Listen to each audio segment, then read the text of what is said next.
So friends, last class में हमने ये कवर किया था कि if any person has attend the age of majority then though it is completely agreeable and it is completely valid that that person, that particular he or she is competent to contract.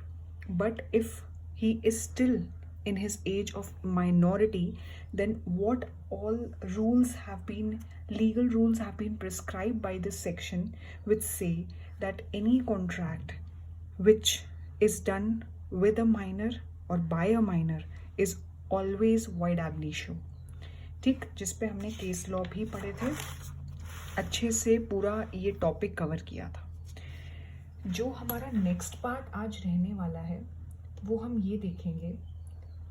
सबसे पहले तो person of sound mind जो हम आज cover करने वाले हैं, ये टॉपिक हमारा कवर हो गया। आज हम ये देखेंगे जो बी पार्ट है हमारे डिस्कशन का, person of sound mind. Friends, मैंने पिछले 2-3 दिन से क्लासेस रिकॉर्ड नहीं करी क्योंकि मैं आप सबका वेट कर रही थी कि आप वीडियोस देखो और उस पर अगर कोई कमेंट्स या कोई क्वेरीज आपको पुट अप करनी है, क्वेश्चंस हैं, तो वो आप उस पर सेंड करो तो मैं उसको कंसिडर करूं। लेकिन फिर भी मुझे एक क्वेरी ये मिली थी, क्वेरी क्या मतलब मुझे एक रिक्वेस्ट सॉर्ट ऑफ मिली थी व्यूअर से of uploading accounting classes also. So yes, I will definitely look forward towards it, but since I have started my classes, my coaching sort of, educating, giving you knowledge in terms of law, in terms of business law. So I'll certainly begin with accounting classes also, but उसमें अभी थोड़ा सा आपको wait करना पड़ेगा जब तक मेरा लॉ के चैप्टर्स आपको अच्छी तरह से जब समझ आने नहीं लगेंगे। मैं यही होप करती हूँ कि वो अच्छे से समझ आए आपको, और मैं फिर उसके बाद अपना अकाउंटिंग लेक्चर्स भी ज़रूर से ज़रूर अपलोड करूँगी। तो पर्सन ऑफ साउंड माइंड ये कहता है कि कोई भी पर्सन है अगर वो कॉन्ट्रैक्ट में एंटर कर रहा है तो उसका उस टाइम पे कॉन्ट्रैक्ट को समझना बहुत ज़रूरी है, because unless and until that particular person will not be able to understand, or if he is not in his senses to understand the terms of the contract, he or she will not be able to give a judgment which is free from any biasness, which is equally justifiable in both, which is justifying both the terms, like which is justifying whatever both the parties who are into the contract, whatever they are saying, तो उस चीज़ को वो justify कर रहा है। Unsound mind का person, for example, like if a person is a patient of asylum or any such kind of fits, he is experiencing any kind of fits, then that means कि अगर उस contract को enter करते time उसको ये सब चीज़ें, elements experience हो रहे हैं, तो फिर वो साउंड माइंड का नहीं समझा जाएगा। या कोई पर्सन जो कि ड्रंक है तो वो अपना जजमेंट कैसे दे देगा? ठीक है, तो इस कॉन्ट्रैक्ट के बेसिस पे उस पर्टिकुलर कॉन्ट्रैक्ट को वॉइड माना जाएगा अगर कोई अनसाउंड माइंड का पर्सन कॉन्ट्रैक्ट में एंटर करता है तो। एंड तीसरी चीज़ हम लोग ने पढ़ी थी कॉन्ट्रैक्ट बाय डिसक्वालिफाइड पर्सन, यानी कि अगर कोई भी एनिमी कंट्री से रिलेटेड कोई पार्टी है जिससे कॉन्ट्रैक्ट हो रहा है, ठीक है, या फिर कोई डिसक्वालिफाइड है, मान लो कोई पर्सन कन्विक्ट है, प्रिजनर है, उसके साथ आप कॉन्ट्रैक्ट में एंटर कर रहे हो, ठीक है, हालांकि वो प्रिजनर है तो आप उस टाइम पे कैसे कॉन्ट्रैक्ट में एंटर कर सकते हो क्योंकि वो डिसक्वालिफाइड है, वो प्रिजन में है, वो कैसे कॉन्ट्रैक्ट एंटर करेगा। लेकिन उसको बेल मिलने के बाद या फिर वहाँ से रिलीज़ हो जाने के बाद उसका क्रिमिनल रिकॉर्ड बहुत बड़ा है और उस पर्सन के साथ आप कॉन्ट्रैक्ट में एंटर कर रहे हो, तो जाहिर सी बात है वो कॉन्ट्रैक्ट वॉइड ही माना जाएगा। और if I give you another example, then I would say that if any such kind of person is running into losses, ठीक है, he has lost all his assets, he is still not able to pay off his debts, he failed to run his business efficiently, and if you are entering into any sort of contract with that person, ठीक है, who is insolvent, then also that contract will be considered as void. तो ये दो चीज़ें हैं जो इसमें cover करनी ज़रूरी थी. तो इसमें मैं ये लिख दे रही हूँ, एक लाइन में लिख दे रही हूँ, a person who is usually of unsound mind but occasionally of sound mind may make a contract. वो कॉन्ट्रैक्ट कर सकता है कि अगर वो अनसाउंड माइंड का है लेकिन ओकेजनली साउंड माइंड का है, कभी कभी वो सेंसेस में होता है, तो वो कॉन्ट्रैक्ट तब कर सकता है जब when he is of sound mind. ठीक, बात समझना. A person who is usually of unsound mind but occasionally of sound mind may make a contract when he is of sound mind. अब इसी का उल्टा करिए, रिवर्स करिए. A person who is usually of sound mind लेकिन occasionally unsound mind का है, may not make a contract when he is of unsound mind. तो इसी चीज़ को ही, इसी स्टेटमेंट को ही इन्होंने रिवर्स करके लिख दिया है दूसरे लाइन में, कि अगर कोई पर्सन साउंड माइंड का रहता है लेकिन ओकेजनली वो अनसाउंड हो जाता है, तो जब अनसाउंड हो तब कॉन्ट्रैक्ट ना करे. ठीक. और दूसरा बुलेट पॉइंट ये, a contract by a person who is not of sound mind is void, will always be considered void. और इसके अलावा तीसरा पॉइंट क्या था? तीसरा पॉइंट था डिस्क्वालिफाइड पर्सन. तो कॉन्ट्रैक्ट बाय डिस्क्वालिफाइड, क्योंकि ये मैं नोट्स के पर्पस से बना रही हूँ इसलिए ये हमेशा शॉर्ट में रहते हैं. जब भी आप रिवीजन करो ना, तो रिवीजन के लिए ये नोट्स बेस्ट रहते हैं.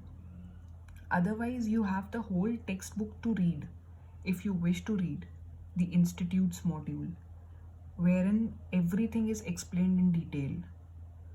So for the first time reading you should always prefer textbook, and for second time and third time reading plus revision, or you can say learning also, you should go with the notes. ठीक. अब disqualified persons में क्या लिखेंगे? अब इसमें following persons fall.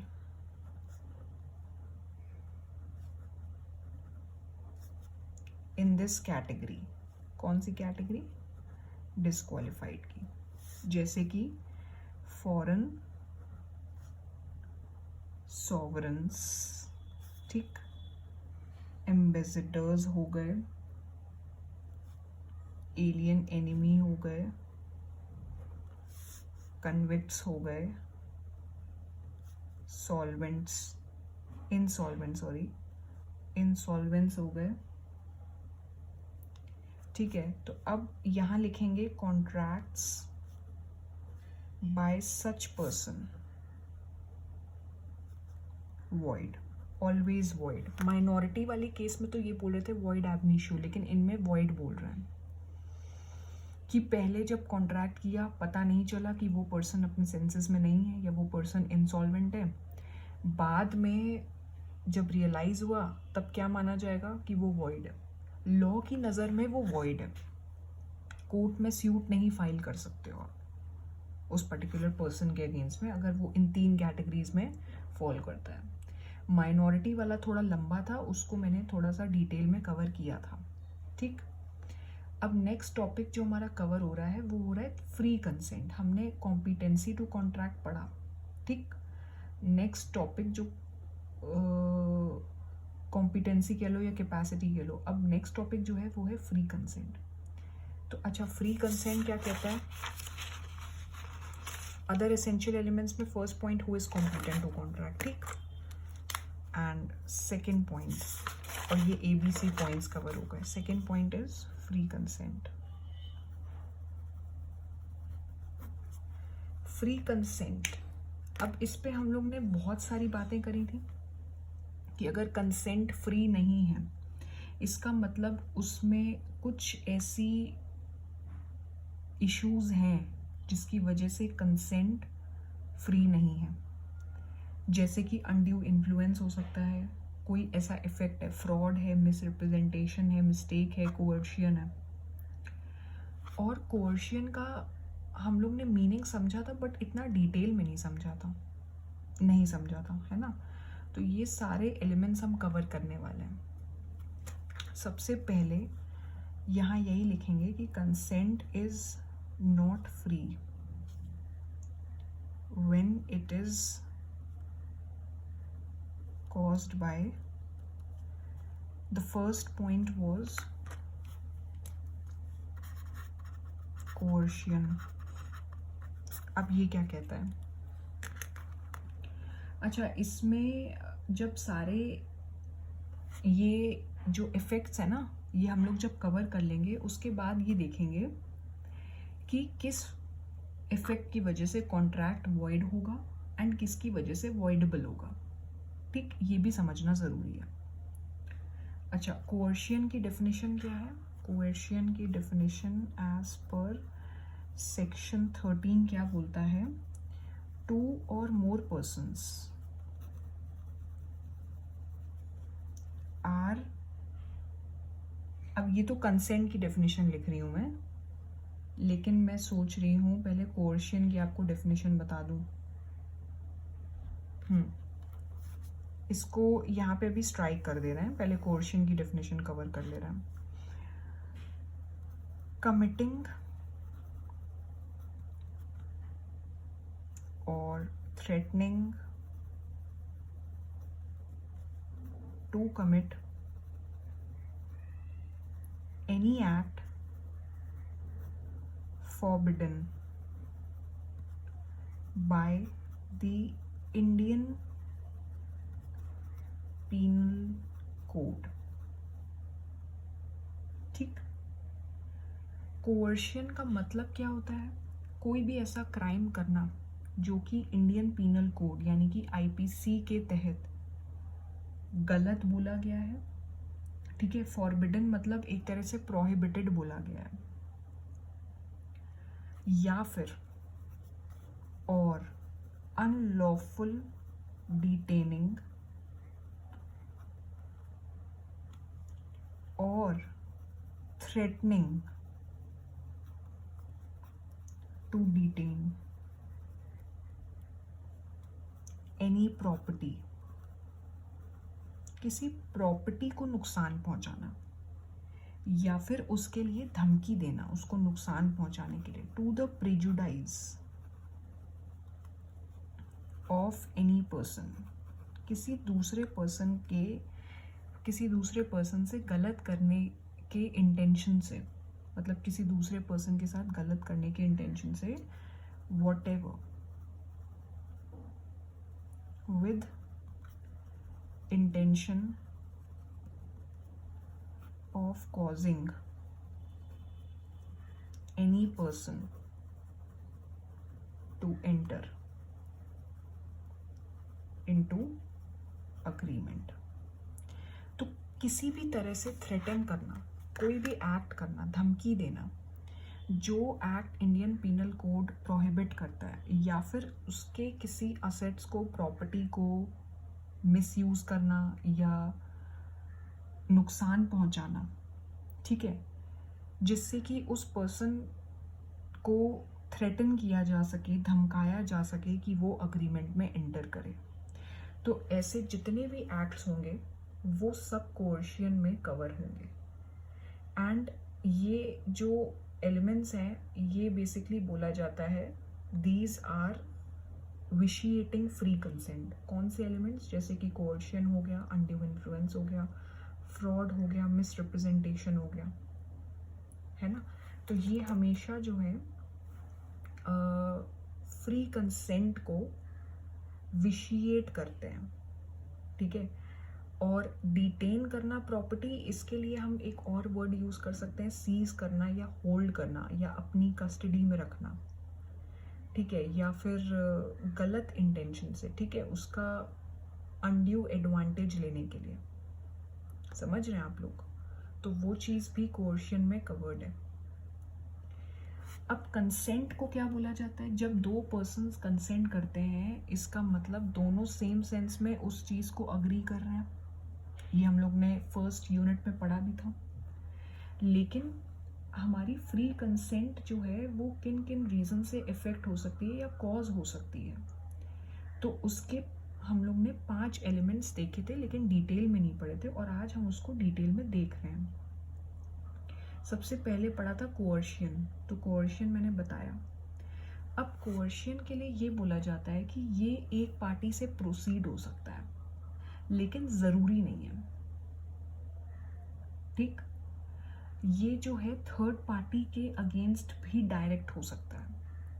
तो coercion के कुछ एलिमेंट्स हैं जो इसमें कवर किए हुए हैं, और क्या इफ़ेक्ट्स हो सकते हैं वो लिखा हुआ है। जैसे कि एग्जाम्पल, जब कोई हस्बैंड वाइफ से रिलीज डीड ले लेता है एक थ्रेट में कि अगर मेरे को डीड नहीं दोगी तो मैं सुसाइड कर लूँगा, तो अब ये थ्रेटनिंग वाला जो एक्ट है ना, ये कोअर्शन में कवर होता है, क्योंकि सुसाइड इज़ प्रोहिबिटेड या कह लो forbidden under Indian Penal Code. तो ये सुसाइड कवर होगा कोअर्शन में, ठीक। अब इसके क्या क्या एलिमेंट्स हैं, मतलब like if you people would have a question in your mind that how to consider whether this contract is covering the element of coercion or not. So in order to remove such doubt, there are 4 points being mentioned, 4 ingredients being mentioned while covered in the analysis of coercion, which after having a look upon them, after analyzing them, you will be able to understand that if these 4 elements are present, like these 4 points are being covered, then coercion would be arising there in that particular contract. जैसे कि सबसे पहले threaten करना, दूसरी चीज़ unlawful detaining, यानी कि seize कर देना प्रॉपर्टी, गलत तरीके से होल्ड कर लेना। तीसरी चीज़ दूसरे पर्सन को इंसिस्ट करना, वो भी गलत तरीके से। एक इंसिस्ट करना दैट इज़ डिफरेंट, ठीक है, पॉजिटिव वे में करना that is not being covered है, गलत तरीके से इंसिस्ट करना उसको, ठीक है, अनबायस होके नहीं, बायस होके, ठीक है, बायस होके इंसिस्ट करना। एंड फोर्थ पॉइंट क्या बोलता है? It is to be noted that it is immaterial whether Indian Penal Code is or is not in force at the place where the coercion is employed. हमारी definition में भली Indian Penal Code का quote दिया गया है, mention किया गया है कि कोई भी क्राइम है ना, या फिर कोई भी एक्ट कह लो जो इंडियन पीनल कोड फॉरबिड करता है, लेकिन फोर्थ पॉइंट एनालिसिस का ये बोलता है कि अगर इंडियन पीनल कोड नहीं भी कवर्ड है तो भी फ़र्क नहीं पड़ता, क्योंकि आप डेफिनेशन को साफ साफ पढ़ोगे तो उसमें लिखा है कि ये एक्ट तो कवर हो ही रहे हैं जो इंडियन पीनल कोड जिसको फॉरबिड कर रही है। दूसरी चीज़, अगर डिटेनिंग हो रही है प्रॉपर्टी की तो वो भी कवर हो रही है, किसी को नुकसान पहुंचाने के इंटेंशन से, रिस्पेक्ट से, ठीक। तो ज़रूरी नहीं है कि इंडियन पीनल कोड बैन करे, ठीक है, वो बैन कर भी सकता है, वो बैन नहीं भी कर सकता है, तब भी वो पार्ट कोर्शन में कवर होगा अगर उसमें थ्रेटनिंग हो रही है, अगर उसमें प्रॉपर्टी को गलत तरीके से सीज किया जा रहा है, किसी पर्सन को हार्म किया जा रहा है, उससे ज़बरदस्ती अग्रीमेंट में मान लो उसकी कंसेंट एक्सेप्टेंस ली जा रही है, तो वो सब एलिमेंट्स अगर हैं तो कोर्शन है, पक्की बात है। ज़रूरी नहीं है कि इंडियन पीनल कोड का मेंशन होना या फोर्स में होना, उस टाइम पे प्रेजेंट होना ज़रूरी है, मैटर करता है, नहीं करता है, इममटीरियल है ये, ठीक है। तो ये कुछ 4 पॉइंट्स हैं, और इसका इफ़ेक्ट क्या है? इसका इफ़ेक्ट ये है कि जिस पार्टी की कॉन्सेंट ली गई है ना, जो सफ़र कर रहा होता है बेसिकली, उसके ऑप्शन पे कॉन्ट्रैक्ट वॉइडेबल होता है। वो चाहे तो कॉन्ट्रैक्ट को वॉइड भी बोल सकता है कि नहीं, अब तो ये इनवैलिड है, मुझे एंटर नहीं करना है, या फिर वो सामने वाली की जो बेसिकली उसको ऐसे हार्म पहुंचा रहा है, थ्रेटन कर रहा है, उसको एक बार अपोलोजाइज करके उस कॉन्ट्रैक्ट को वैलिड भी कर सकता है, अपोलोजाइज करके कॉन्ट्रैक्ट में आगे भी बढ़ सकता है, तो वॉइडेबल है।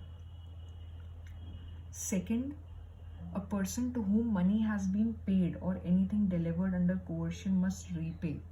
जिसको पैसा दिया गया है ना, उसको वापस करना ज़रूरी है कोर्शन में, जिसने ज़बरदस्ती लिया है।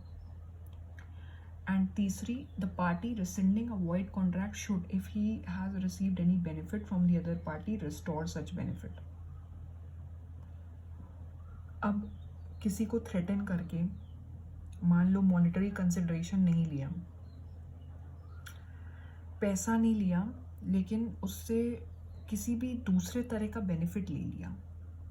जैसे एक पार्टी ने, एक फैमिली मेंबर ने, ठीक है, दूसरे फैमिली मेंबर को थ्रेटन किया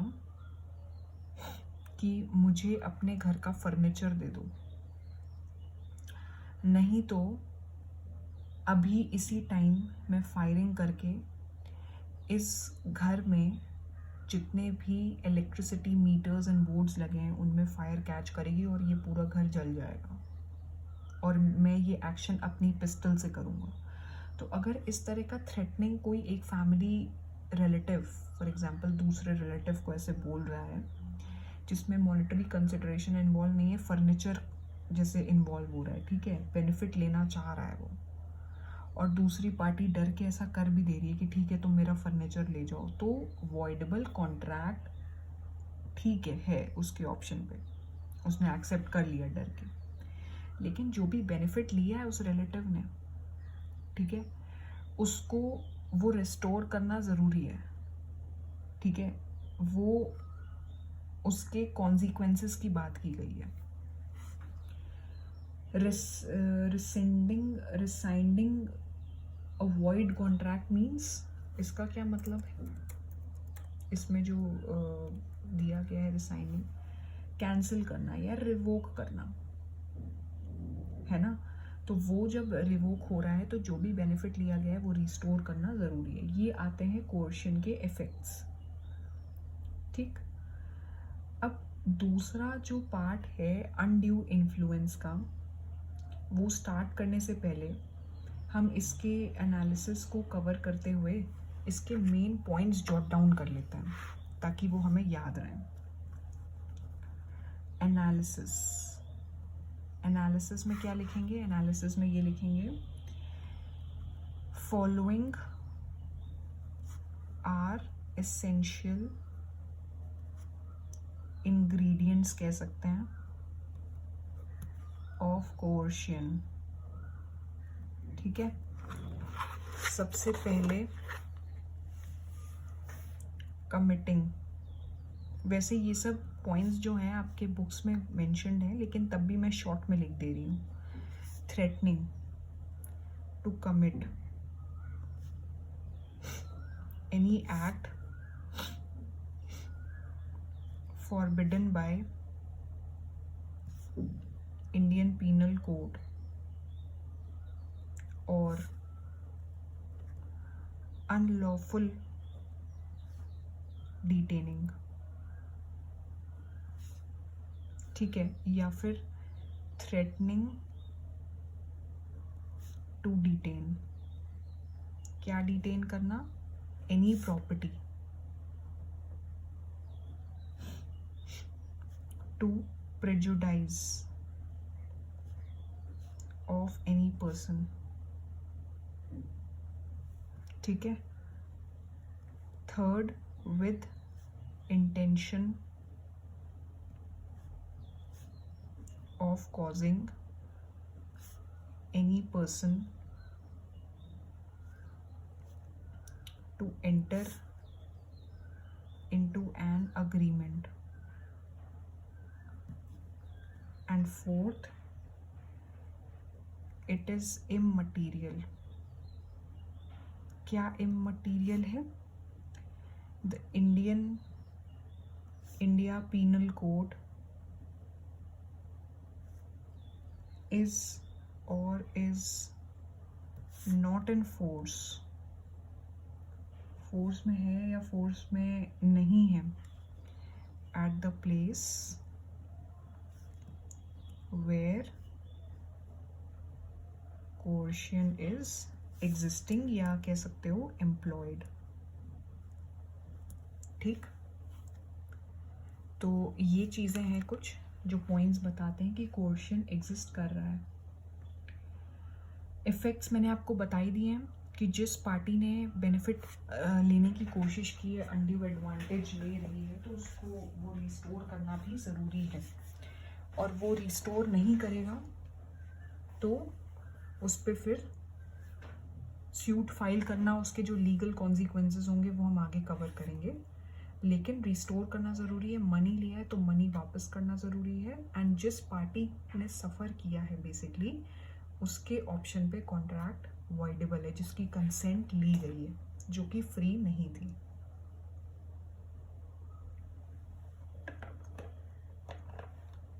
अब इसके अलावा जो हमारा नेक्स्ट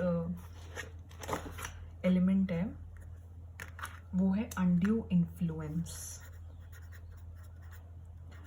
ये आप सबको समझ आया कोर्शियन. इस पे बेसिकली अगर एग्ज़ाम में पूछा भी जाएगा ना, तो वो केस स्टडी के फॉर्म से पूछा जाएगा. वो हम कवर करेंगे चैप्टर के एंड में. Undue influence. कॉन्ट्रैक्ट को अनड्यू इन्फ्लुएंस से कब रिलेटेड माना जाता है? जब पार्टीज़ के रिलेशन ऐसे हों कि उसमें से एक पार्टी दूसरे पार्टी की विल को डोमिनेट करे और उसका अनफेयर एडवांटेज ले, मिसयूज़ करे, अपनी पोजीशन का गलत एडवांटेज ले.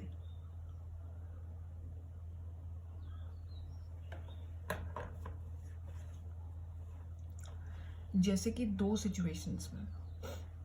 एक सिचुएशन जब एक पार्टी अथॉरिटी होल्ड कर रही है दूसरी पार्टी पे, तभी तो अनड्यू इन्फ्लुएंस एग्जिस्ट करेगा. एंड दूसरा फिड्यूशरी रिलेशनशिप.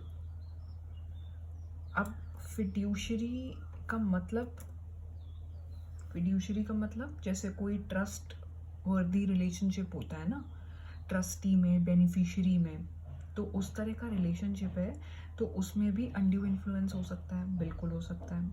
तीसरा, अगर वो कोई कॉन्ट्रैक्ट कर रहा है किसी पर्सन से जिसकी मेंटल एबिलिटी अफेक्टेड है, उसकी एज की वजह से, इलनेस की वजह से, या कोई भी उसको एलिमेंट ऐसा है, तब भी अनड्यू इन्फ्लुएंस हो सकता है, बिल्कुल हो सकता है. तो ये तीन चीज़ें हैं जिससे ये माना जाएगा कि अनड्यू इन्फ्लुएंस इन तीन चीज़ों में एग्जिस्ट कर सकता है. तो सबसे पहले इसकी डेफिनेशन लिख लेते हैं. क्या? When relations between the parties are such that one of party is in a position to dominate the will of other and uses that position to obtain an unfair advantage, तब क्या बोला जाएगा कि undue influence है over the other.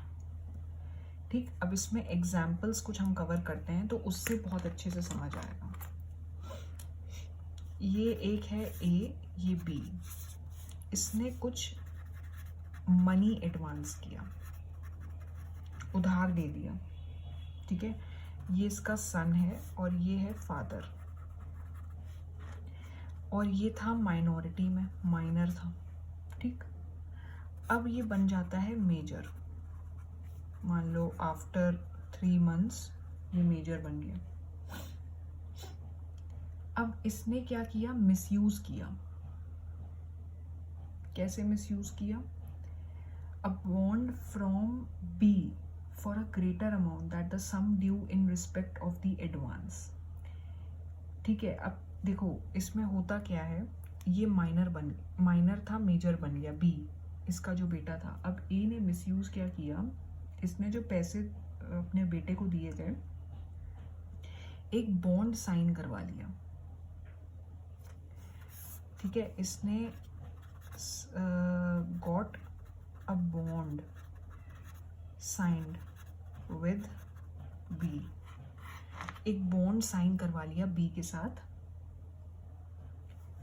Of amounting, जैसे मान लो 50,000, ठीक है। और मनी एडवांस किया था 20,000 का, ठीक है।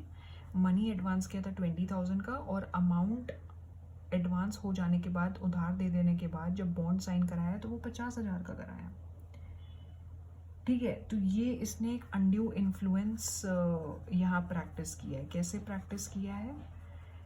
इसने अपनी पेरेंटल इन्फ्लुएंस का गलत फायदा उठाया है बाय मिसयूजिंग हिज पेरेंटहुड या हिज पेरेंटिंग।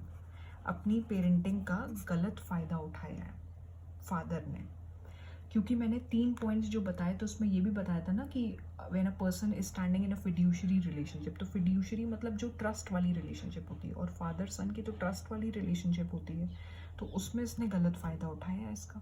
तो ये कवर होगा एग्जाम्पल इसमें। अच्छा, दूसरा एग्जाम्पल क्या हो सकता है? ये एग्जाम्पल 1 है, चलो सेकेंड एग्जाम्पल देखते हैं। सेकेंड एग्जाम्पल है, ये पार्टी ए है, ये बी है। A being in debt to B, अब इन्होंने, बी ने इनको उधार दिया था, एडवांस्ड मनी। अब ये है इंडेटेड, कौन? A. Money lender of his village contracts a fresh loan on terms. अब ये बी कौन है? ये मनी लेंडर है, ठीक है। अब ये फ्रेश लोन कॉन्ट्रैक्ट करता है विच अपीयर टू बी अनकॉन्शियसनेबल। ये क्या करता है? ए के साथ एक फ्रेश कॉन्ट्रैक्ट करता है, ठीक है, फ्रेश लोन का, जो कि सही नहीं होते हैं, जिसके टर्म्स नॉट जस्टिफाइबल कह सकते हो, ठीक है, जिसके terms not justifiable. It lies on B to prove that contract was not induced by undue influence. तो ये तो एक तरह से इसका गलत फायदा उठा ही रहा है। बी जो है ए का गलत फायदा उठा रहा है, क्योंकि वो अपरेंट अथॉरिटी पे है और वो अपनी अथॉरिटी का मिसयूज कर रहा है। तो ये पार्ट भी अनड्यू इन्फ्लुएंस में कवर हो जाएगा। समझ आ रहा है आप सबको अनड्यू इन्फ्लुएंस के बारे में मैं क्या बोलना चाह रही हूँ?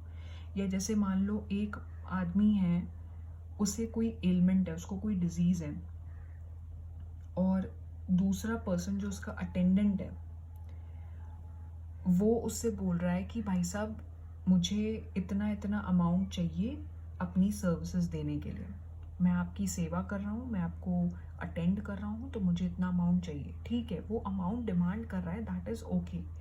लेकिन अगर वो अनरीजनेबल अमाउंट डिमांड कर रहा है जो कि अनयूजुअली हाई है, तो फिर वो गलत माना जाएगा ना।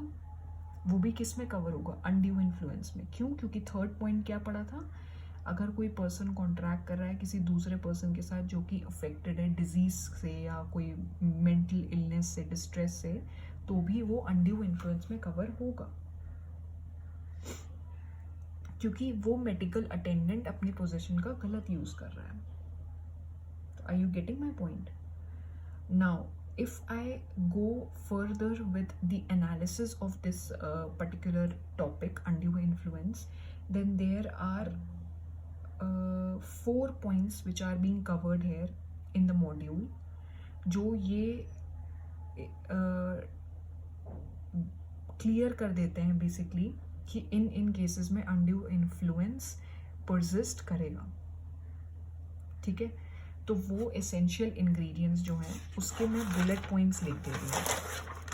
बुलेट पॉइंट्स लिखने के बाद वो आप बेसिकली कवर करेंगे मॉड्यूल से, क्योंकि वो बहुत इजी है, टू द पॉइंट है, कोई प्रॉब्लम नहीं होगी उसमें. ठीक है, तो यहाँ पे आते हैं एनालिसिस पे. Analysis of section 16. ठीक, और एनालिसिस क्या बोलता है? Analysis undue influence. और इससे पहले भी मैंने undue influence यहाँ लिखा था, तो मैं यहाँ पर भी लिख दे रही हूँ सेक्शन 16. यहाँ पे तो खैर है ही, तो इसके कुछ पॉइंट्स नोट कर लेते हैं. सबसे पहले रिलेशन बिटवीन पार्टीज.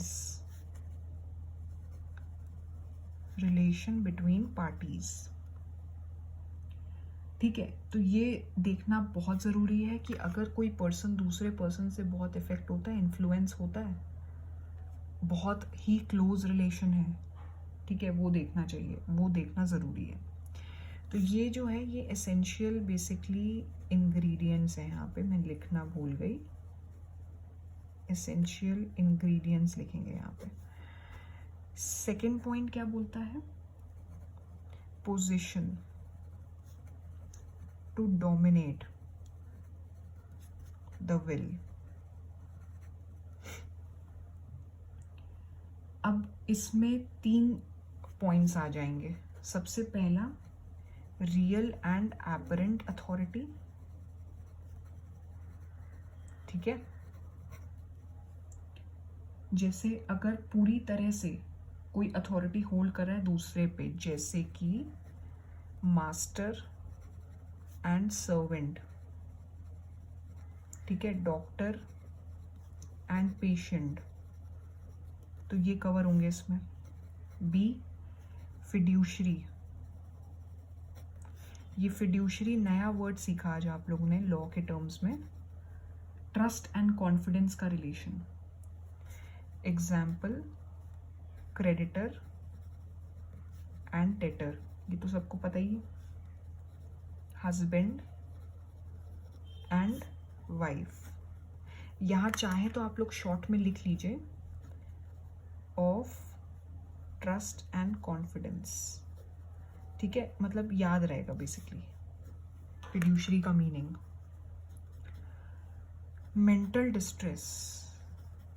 अब मेंटल डिस्ट्रेस में क्या एग्जाम्पल हो सकता है? जैसे कि doctor is deemed to be in a position to dominate the will of his patient, है ना, तो इसमें भी डॉक्टर एंड पेशेंट कवर होगा. ठीक है, कवर तो उसमें भी हो रहा था अथॉरिटी वाले में, लेकिन इसमें भी कवर होगा. अच्छा, और डी पॉइंट क्या है? अनकॉन्शियसनेबल बार्गेन्स.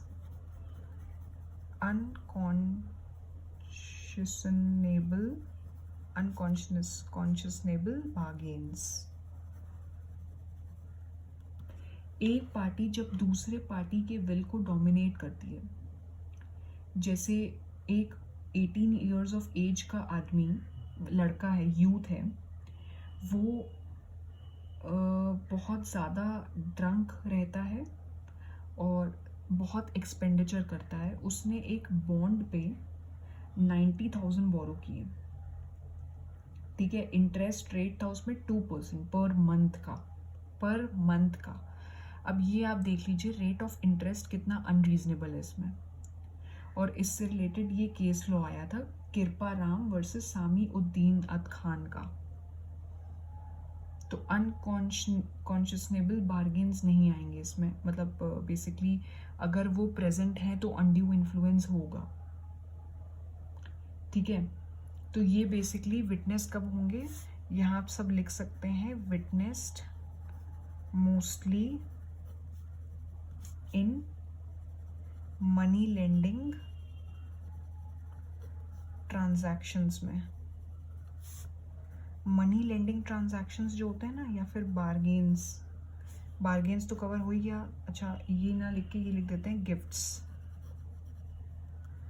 मनी लेंडिंग मतलब उधारी जो होती है उस वाली ट्रांजैक्शन में, और गिफ्ट में भी होते हैं। और इसका जो केस लॉ कवर्ड है वो है कृपा राम वर्सेस सामी उद दीन अद खान। तो ये केस लॉ कवर्ड था उसमें, ठीक है। तो ये कुछ पॉइंट्स थे position to dominate the will के। एंड थर्ड पॉइंट क्या बोलता है, थर्ड पॉइंट ये बोलता है ऑब्जेक्ट जो हो मस्ट बी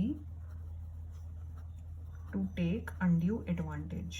ऑब्जेक्ट यही होना चाहिए कि हमें इसका गलत फ़ायदा लेना है, हमें इसका फ़ायदा उठाना है, तभी वो अनड्यू इन्फ्लुएंस में कवर होगा, है ना। और चौथा है बर्डन ऑफ प्रूफ। अच्छा, बर्डन ऑफ प्रूफ मतलब burden of proving the absence of use of dominant position to obtain unfair advantage will lie on the party who is in a position to dominate the will of other। समझ आया आप सबको? Object must be to take undue advantage, ये तो समझ गए कि object वही होना चाहिए, थिंकिंग वही होनी चाहिए कि हमें एडवांटेज लेना है। बर्डन ऑफ प्रूफ मतलब ये जो एक तरह का बर्डन रहेगा, बेसिकली रिस्पॉन्सिबिलिटी रहेगी, एक बोझ रहेगा प्रूफ का, एविडेंस का। तो किस चीज़ का बोझ रहेगा? इस चीज़ का कि जो भी डोमिनेंट पोजीशन यूज हो रही है, ठीक है, उसकी एब्सेंस प्रूव करना, है ना। डोमिनेंट पोजीशन जो यूज हो रही है अनफेयर एडवांटेज लेने के लिए, उसकी एब्सेंस का ये बर्डन ऑफ प्रूफ किसके पास रहेगा? उस पार्टी के पास रहेगा जो वो दूसरे पार्टी को जिस तरह से डोमिनेट कर रही है, दबा रही है, अपनी तरफ से एडवांटेज लेने की कोशिश कर रही है। तो बर्डन ऑफ प्रूफ किसके पास रहेगा? मतलब जैसे मैं डॉक्टर हूँ, मेरा पेशेंट है, मैं उसका पूरा ट्रीटमेंट कर रही हूँ और मैं उससे अनरीजनेबली चार्ज कर रही हूँ, लेकिन मैं ये दिखा रही हूँ कि नहीं, ये तो प्रिस्क्राइब्ड है, इतना तो हम चार्ज करेंगे ही, ये रूल्स के अकॉर्डिंग ही चार्ज हो रहा है, इनकी इतनी मेडिसिन ही आएंगी, कॉस्टली हैं, एक्सपेंसिव हैं, ट्रीटमेंट बहुत महंगा है, मशीन्स यूज़ हो रही हैं हर तरह की, तो इनके इस पर्टिकुलर पर्सन के इलाज में इतनी कॉस्टिंग तो आ ही जाएगी। तो बर्डन ऑफ प्रूफ एक डॉक्टर दे रहा है कि मैं अपनी पोजीशन का गलत फ़ायदा नहीं उठा रहा हूँ। तो जब ये बर्डन ऑफ प्रूफ एक डॉक्टर दे रहा है, एग्जाम्पल के तौर पे मैं ले रही हूँ, डॉक्टर दे रहा है कि मैं अपनी पोजीशन का गलत यूज़ नहीं कर रहा हूँ, तब, और वो बहुत ही अनरीजनेबली चार्ज कर रहा है उस पेशेंट से, बहुत ज़्यादा बिल बना रहा है उस पेशेंट का जो एडमिटेड है उसके हॉस्पिटल में, तब वो भी पार्ट अनड्यू इन्फ्लुएंस में कवर होगा, तभी ये बर्डन ऑफ प्रूफ इसमें लिखा गया है, ठीक है। अब क्या अनड्यू इन्फ्लुएंस में जिसकी कंसेंट ली गई है इस तरह से, उसके ऑप्शन पे कॉन्ट्रैक्ट वॉइड होगा कि वॉइडेबल होगा? वॉइडेबल होगा, वॉइडेबल होगा, ठीक है। तो चाहे कोर्शन हो चाहे अनड्यू इन्फ्लुएंस हो, दोनों केसेस में कॉन्ट्रैक्ट वॉइडेबल माना जाएगा। अभी हम आगे फ्रॉड और मिसरिप्रेजेंटेशन भी पढ़ेंगे, उसमें भी कॉन्ट्रैक्ट वॉइडेबल ही माना जाएगा। तो ये कुछ चीज़ें हैं, और इसमें आप लास्ट में ये लिख लीजिए कि contract shall be voidable at the option of party whose consent was so caused। उसके ऑप्शन पे कॉन्ट्रैक्ट वॉइडेबल होगा। जैसे इसमें एग्जाम्पल एक और है जो मैं सोच रही हूँ कि इसको मैं डिपिक्ट ही कर दूँ, वो ज़्यादा बेटर है।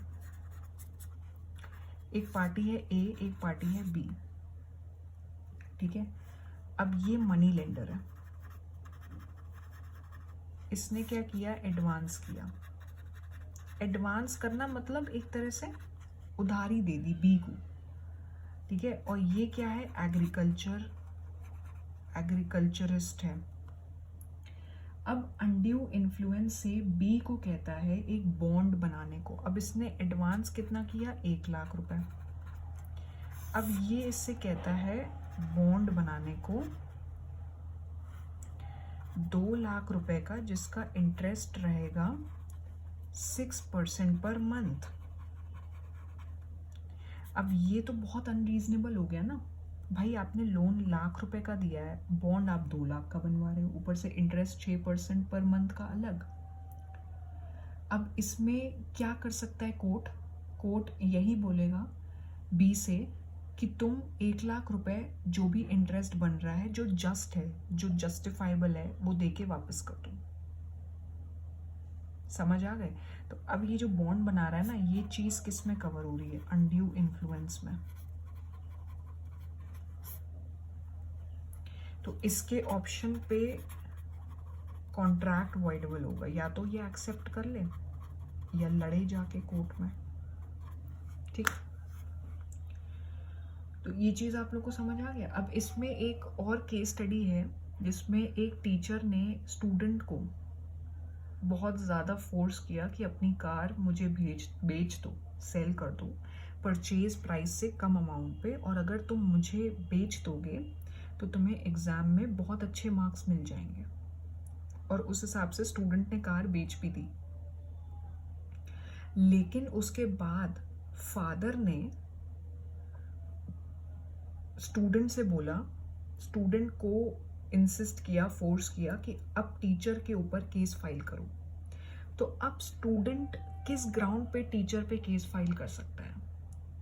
इसका आंसर ये निकला था कि स्टूडेंट जो है वो टीचर पे अनड्यू इन्फ्लुएंस के ग्राउंड पे सूट फाइल कर सकता है, क्योंकि हमने इससे पहले भी यही चीज देखी कि कॉन्ट्रैक्ट वॉइडेबल होता है at the option of party whose consent was so caused, ठीक। और इसमें आप ये मान के चलिए कि वो स्टूडेंट माइनर नहीं है, मान के चलिए ना वो 18 इयर्स का है। कॉलेज के स्टूडेंट की भी तो बात हो सकती है। अगर इसमें आप क्वेरी ये भेजो मुझे कि नहीं स्टूडेंट तो माइनर होगा, तो कौन कह रहा है माइनर होगा? अजम्पशन ये लगा के चलिए ना, तो उस हिसाब से आपको एग्जाम्पल इजीली समझ आ जाएगा, ठीक है। अब इसमें जो नेक्स्ट पार्ट है फ्रॉड का एंड मिस रिप्रेजेंटेशन, तो ये दो टॉपिक्स हम कल कवर करेंगे। कल हम अपनी क्लास रखेंगे और कल इसको कवर करेंगे। और जैसे ही ये पार्ट हमारा कंप्लीट होगा तो उसके बाद बचेगा मिस्टेक, फिर हम मिस्टेक देखेंगे। और फिर जो हमारे जो दूसरे एसेंशियल एलिमेंट्स हैं, लॉफुल ऑब्जेक्ट, लॉफुल कंसिडरेशन, वो धीरे धीरे कवर करते रहेंगे, क्योंकि होता क्या है, ये टॉपिक थोड़ा सा लेंदी है और पूरे कॉन्ट्रैक्ट एक्ट में ये बहुत इम्पॉर्टेंट भी है। As in, if I consider like the first 2 units, they were simple, they were not too complicated, but this unit is a little bit, I'll have to be slow in this for you guys, because if I'll not be slow, if I'll continue with a good amount of speed, then it may go bouncer, ना समझ आए इसकी पूरी probability है। तो इसलिए मुझे आराम से समझा के आपको बताना है, नोट साथ साथ बनवाते। तो ठीक है, और बाकी नेक्स्ट क्लास में हम कवर करेंगे। आज के लिए इतना ही, और जो भी कोई क्वेरीज हो तो आप मुझे कमेंट बॉक्स पे सेंड करके पूछ सकते हो, ठीक है। Thank you.